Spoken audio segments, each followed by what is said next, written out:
चलिए नमस्कार, मैं वीरेश सिंह बोल रहा हूँ। आईटीआई के टॉक शो में आपका स्वागत करता हूँ। आज मैं थोड़ा स्टूडियो में नहीं हूँ, आज भर के लिए है। तो देखिए, ये बिहार के लिए लेटर है जिसमें ईश्वर सिंह जो डीजीटी के डिप्टी डायरेक्टर हैं, उन्होंने ये 10 तारीख से लेकर के 14 तारीख की मीटिंग हुई, जिसमें ये 10 तारीख को लिखा, फिर 14 तारीख को लिखा हुआ है, आप देख रहे हैं। 15 तारीख को ये शाम को लेटर आ गया था, जिसमें उन्होंने बिहार के बारे में सारी चीज़ें विस्तार से बताई हैं, उन लड़कों के बारे में, ठीक है ना। वहाँ के स्टेट डायरेक्टर को इन्होंने लेटर लिखा है।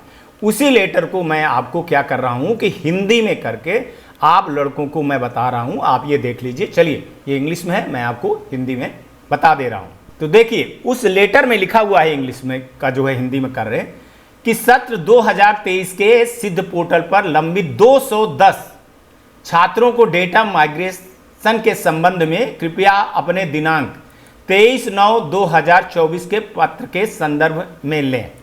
ये बिहार का न्यूज हमने दिखाया था, और ये पिपुरी जो कहते हैं आईटीआई का, वहाँ दिक्कत थी, वहाँ के मैंने न्यूज भी दिखाया था, आईटीआई को भी बताया था, और वहाँ से भी है। तो कौशल विकास और उद्यमिता मंत्रालय से प्रशिक्षण महानिर्देशालय मतलब डीजीटी संस्थानों को आईटीआई के कार्यक्रम के देखरेख करता है। डीजीटी मानक स्थापित करता है और व्यापार प्रशिक्षण करता है, जबकि आईटीआई का प्रतिदिन का प्रशासन राज्य सरकार और केंद्र शासित प्रदेशों के प्रशासन के संभाला जाता है। वो क्लियरली कर रहे हैं कि हमारा रूल क्या है, बाकियों का रूल क्या है। डीजीटी सरकारी और निजी आईटीआई के सीटीएस के तहत प्रवेश प्रक्रिया आयोजित करने के लिए सभी राज्य केंद्र शासित प्रदेशों के जो निर्देशालय होते हैं, उनको प्रत्येक शैक्षणिक सत्र के लिए एक प्रशिक्षण कैलेंडर जारी करता है। वो क्लियरिफिकेशन दे रहे हैं और बड़े अच्छे से दे रहे हैं कि राज्य निर्देशालय डीजीटी द्वारा निर्धारित कट ऑफ स्थिति तथा अपने अपने राज्य में सीटीएस प्रवेश प्रक्रिया को पूरा करने के लिए जिम्मेदार है। ये बहुत बड़ी बोल रहे हैं, और एक कमेटी गठित हुई थी, और जिसमें ये ईश्वर सिंह जो है तो उस कमेटी का पूरा वो कर रहे थे। साफ साफ लिख रहे हैं कि हमारी कोई जवाबदारी नहीं है। डीजीटी एक कट ऑफ स्थिति रखती है और अपने अपने राज्यों में सीटीएस के प्रवेश की प्रक्रिया पूरे करने के लिए जिम्मेदार होते हैं कौन? राज्य के लोग। एक बार प्रवेश बंद हो जाने के बाद डीजीटी छात्रों के प्रवेश डेटा को डीजीटी पोर्टल सिद्ध पर माइग्रेट करने के लिए राज्य के स्टेट डायरेक्टर को एपीआई लिंक प्रदान करता है। प्रशिक्षण सत्र 2023-24 के लिए अंतिम तिथि 10 अक्टूबर 2023 थी, ठीक है ना। ये 10/2023 थी, ये पहले की बात हो रही है। डीजीटी बिहार प्रवेश परीक्षा से FIDH पोर्टल पर प्रवेशित छात्रों को डेटा को स्थानांतरित करने के लिए एपीआई को 4 बार खोला गया था। लड़कों को आंख दिखाने के लिए, लड़कों को बताने के लिए कि ये देखिए आपके साथ क्या होता है। इस पर आप लोगों ने वो आंदोलन भी किया, आंदोलन क्या, वो झगड़ा भी हुआ था, पुलिस आ गई थी, है ना। वो क्या कहते हैं, पुपली आईटीआई के वहां पिपुरी में, है ना।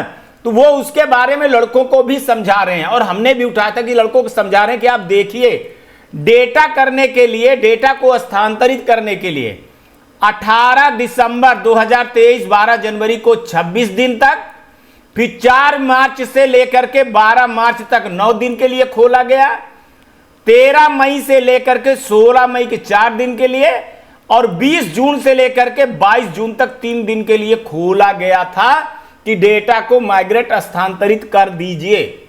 लेकिन बिहार का नहीं हुआ। इसके अतिरिक्त लंबित 2059 बचे हुए छात्रों का डेटा अपलोड करने के संबंध में डीईटी बिहार से दिनांक 5/7/2024 प्रतिलिपि जो है तो प्रतिलिपि संलग्न है का पत्र प्राप्त हुआ। इसके संदर्भ में डीटी बिहार के शेष छात्रों को अपलोड करने के लिए 10/7/2024 से 10/7/2024 11/7 तक एक विशेष अवसर प्रदान किया गया था। ये साफ साफ बोल रहे हैं कि हमने पर्याप्त मौका दिया था उनको। उनके संदर्भ में ये लेटर जारी हुआ है, जिसमें कह रहे हैं कि कई अवसरों के बावजूद बिहार रोजगार प्रशिक्षण विभाग डीटी 2 सरकारी तथा 77 निजी ITI में 2023 के सत्र में 210 छात्रों का अपलोड करने में विफल रहा, डेटा अपलोड करने में विफल रहा। कट ऑफ स्थिति सत्र पूरा करने के बाद छात्रों को अपलोड करने में इस देरी से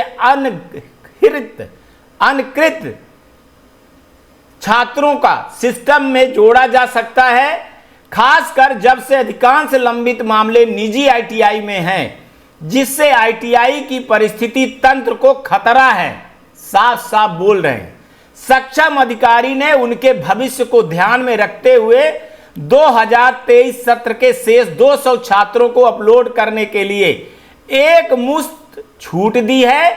इसमें सिस्टम के दुरुपयोग को रोकने के लिए एक मिसाल कायम करने के रूप में नहीं देखा जाना चाहिए कि भैया ये अब हर बार होगा, हर जगह से होगा। नहीं, ये लास्ट है। इस संबंध में आपसे अनुरोध है कि निर्धारित प्रारूप में शेष छात्रों का डेटा इस मेल पर ईमेल के माध्यम से उपलब्ध कराएं और इसकी जानकारी अवश्य कार्रवाई के लिए सक्षम अधिकारी को अनुमोदित किया जाता है।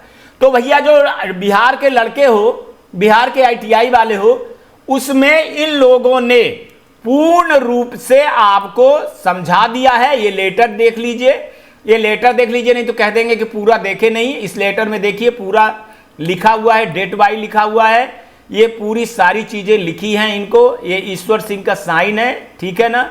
और ये वहां के डायरेक्टर को दीपक आनंद जी को IS जो है बिहार के, उनको लिखा गया है, कॉपी उनको भेजा गया है।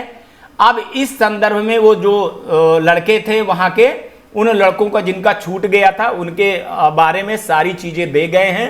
अब भगवान जाने, स्पेशल बिहार को मत बनाइए।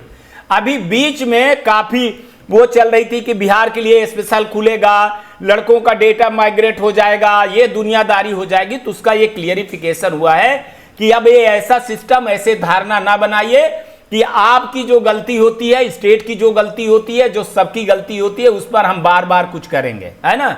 और मैं आप लोगों को बता रहा हूं कि अब जब डेट पे ही काम करिए। अगर डेट पे काम नहीं करेंगे तो आपके साथ में ये दिक्कत खड़ी होगी। चलिए कल आते हैं तो फिर किसी नए मुद्दे पर बात करते हैं। नमस्कार, जय हिंद, जय भारत।